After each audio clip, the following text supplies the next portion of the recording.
Well, hey guys, you've just seen 4 eras of the Long Island Railroad, everything from the steam era up until today's New York and Atlantic freight operations.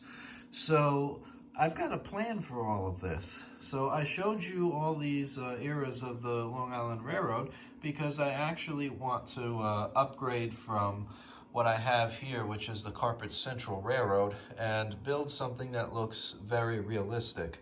So now the problem that I've had with this is that I don't have a basement, and the houses in this area are not built with basements because of a very high water table. We get a lot of rain in this area.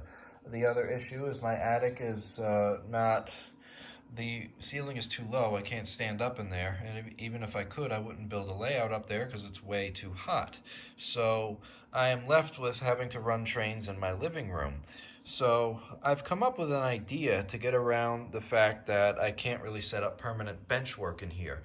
And the idea is this. So I'm going to use these 2 books here with the tracks on them as examples. So let's say these books are sections of wood that have been cut out, and the dimensions are approximately 3 to 4 feet long by 8 inches high by 6 inches wide, something like that. And then I take a section of track. So I'm not going to use this track. I'm going to upgrade to Gargraves or Ross, and I take that track and I screw it down to the wood. And there's a little bit of an overhang here, so then I take a Dremel tool and I cut away the excess. And then after that, I run hot and ground wires to this section. So this section that's screwed down to the wood has its own electricity feed. And then I do the same thing over here, and we have some excess with this curved section, so then I take my Dremel tool and I cut away right there. So now that we're flush, I take the 2 sections of wood and I bring them together and I connect them with whatever. I can use some kind of hinge or something down here at each end, and then I connect them. And there's connectors on this track, so it's kind of not the best example, but at this point the 2 track pieces would be flush together, and they'd each have their own wires run to them. So each track section is powered separately, and then the wires would run over to my terminal block over there. So each section would be powered individually, and if I do that, I could build an entire loop of track about 8 inches off the ground, and then I could put realistic scenery down on the wood, and it would look like a permanent layout, especially if I put backdrops all around it. So that's what I'm looking to do. And when I say backdrop, I'm not talking about a piece of black cloth. I'm talking about actual scenic backdrops with building fronts and sky and things like that, something you'd see on a real layout. So even though it wouldn't be at waist height, it would be at, sit on the floor height, 8 inches tall, it would still enable me to be able to hide my wires and then set up a bridge and, do things like that. So now that I've shared the idea, let's talk about what I'm actually going to build. And this is total chicken scratch here. This is a thumbnail sketch that I used a pin to do. So you will see a much better sketch down the line a little bit, but I want to build scenes along the Port Jefferson branch between Kings Park Station and Smithtown Station. So for those of you that don't know, the Port Jefferson branch is one of the Long Island Railroad's train branches on the north shore of the island, and it runs out east on the north shore to a town called Port Jefferson, and that's where it ends. There are several stops along the Port Jefferson branch. I grew up pretty close to the Northport train station. The next stop on the line after Northport, headed east, is Kings Park. And and then after that is Smithtown. And I spent a lot of time throughout my childhood in that area. And the most interesting part of the line for me is from the Kings Park station out to Smithtown, because there's some cool scenery there, there's some history there, there's this mile-long freight spur that would go to the Kings Park Psychiatric, excuse me, sorry, that would go to the Kings Park Psychiatric Hospital, and I'd like to model that as well, which is what these two siding tracks represent over there. So, if we look at this little plan, let's start right before the station here. You could see this is the track, and you could see I have a switch coming off, and over here is a road, so there'll be a crossing gate here, grade crossing. And then this is actually the psychiatric hospital spur. Over here we have a freight siding, and then the spur comes down.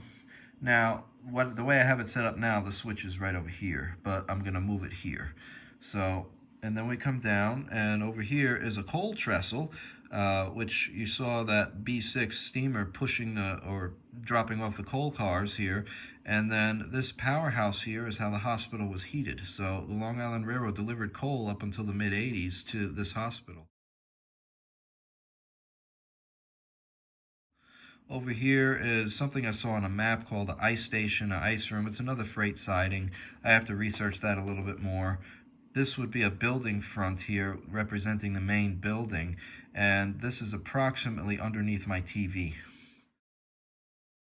And then over here is a short train station for the hospital, represented by that little platform and those two cars. So that's going to be about the size of the siding.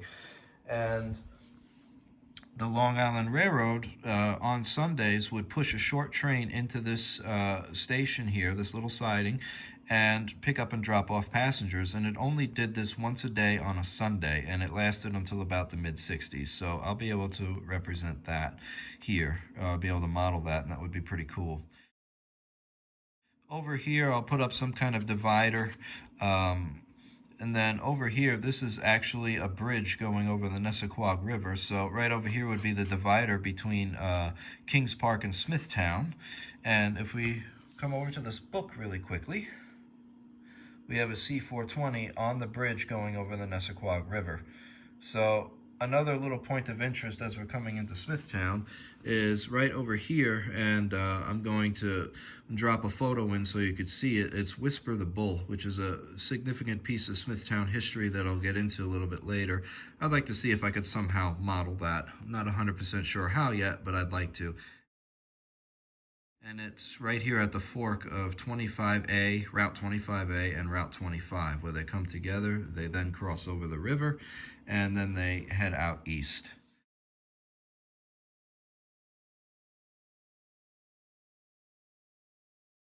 So once we come off of the bridge from the Nessequag River, we have the Smithtown lumber siding, and I have this lumber car here representing that siding. It's just a MTH center beam flat car with a lumber load. So that's that. And then we cross over the road here, and then over here is where the track would go to a 2-track, and then Smithtown would be up in this area. But we're just going to curve back around to the Kings Park station because I have to do it as a loop. I can't do a point-to-point railroad here. So, but that's the general idea, and that's what I'm looking to construct starting probably mid-2020. I'm going to get the drawings done between now and then when I slow down from work over the summertime is when I'm going to start to do this bench work idea that I just talked about. I've had the idea for a long time, but I've had a little bit of trouble deciding what I want to model first because I have a lot of different trains from a lot of different time periods, and I love them all. They're all a lot of fun for me, and they all represent different places I've been and time periods and this, that, and the other. And for me, the final decision for me for starting with this project was, why not go back to my childhood? Why not go back to the railroad I saw most often, which was the diesels on the Long Island Railroad's Port Jefferson branch.